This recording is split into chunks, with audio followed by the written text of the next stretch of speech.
बिहार विधान परिषद के उपचुनाव में एनडीए की तरफ से आज दो उम्मीदवार अपना नामांकन करेंगे। हालांकि ये दोनों सीटें बीजेपी कोटे की है।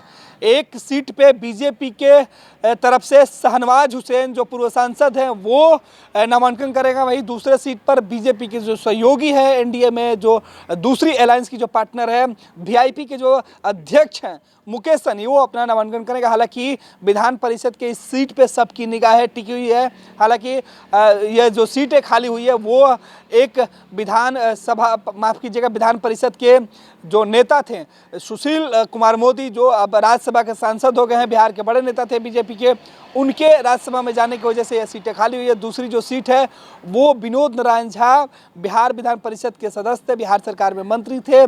उस वक्त ये सीटें भरी गई थी, लेकिन जब वो बिहार विधानसभा 2020 के चुनाव जीत के आए हैं तब एक सीट जो यह है वो खाली हुई थी। यानी दोनों सीटें बीजेपी के जो नेता थे उनके द्वारा भरी गई थी और उनके सदन से बाहर जाने के बाद यह सीटें खाली हुई है। लिहाजा दोनों सीटों पर ही बीजेपी का कब्जा है और अब आज दोनों ही सीटों पे, एक सीट पर बीजेपी और दूसरे सीट पर वीआईपी की तरफ से नामांकन होना है।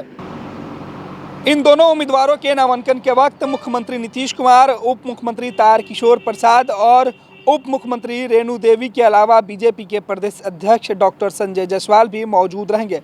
पार्टी के अन्य प्रमुख नेता भी नामांकन के वक्त उपस्थित रहेंगे। विधान परिषद की दो सीटें पिछले दिनों खाली हुई थी। एक सीट पूर्व उप मुख्यमंत्री सुशील कुमार मोदी के राज्यसभा चले जाने के कारण, तो दूसरी सीटें पूर्व मंत्री विनोद नारायण झा के विधायक बनने के कारण खाली हुई थी। सुशील मोदी की सीट का कार्यकाल अभी 4 साल और बचा हुआ है, जबकि विनोद नारायण झा वाली सीट का कार्यकाल करीब 1.5 साल तक बाकी है। दोनों उम्मीदवार सुबह 11 बजे अपना नामांकन पत्र दाखिल करेंगे। इसके पहले मुकेश सहनी ने उपचुनाव में उम्मीदवार बनने से इनकार कर दिया था, लेकिन बाद में बीजेपी के वरिष्ठ नेता और केंद्रीय गृह मंत्री अमित शाह से फ़ोन पर हुई बातचीत के बाद सहनी उम्मीदवारी के लिए तैयार हो गए।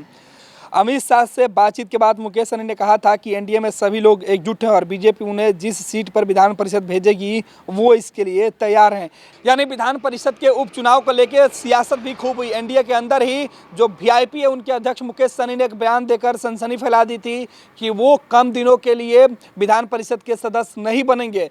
हालांकि विधानसभा चुनाव लड़ने के बाद मुकेश सहनी चुनाव हार गए थे। उसके बाद बिहार की जो नई कैबिनेट का गठन किया गया था उसमें वीआईपी से एक व्यक्ति जो है वो मंत्री बना था, उसमें खुद मुकेश सहनी उस सीट से मंत्री बने थे, उस कोटे से, और अब वो विधान परिषद के सदस्य होने जा रहे हैं। हालांकि अब तक यह तय नहीं हो पाई है कि वो किनके सीट पे अपना नामांकन पत्र दाखिल करेंगे। हालांकि उन्होंने कहा कि ये एनडीए के अंदरूनी मामला है, जिस सीट से भी बीजेपी या आला कमान या एनडीए की तरफ से हमें मौका दिया जाएगा हम जाएंगे। हालांकि शुरू में उन्होंने अपनी नाराजगी जरूर जाहिर की थी।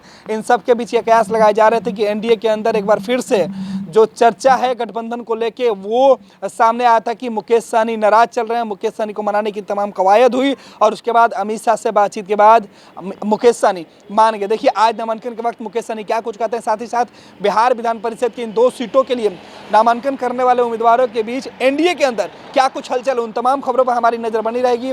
बने रहे आप हमारे साथ।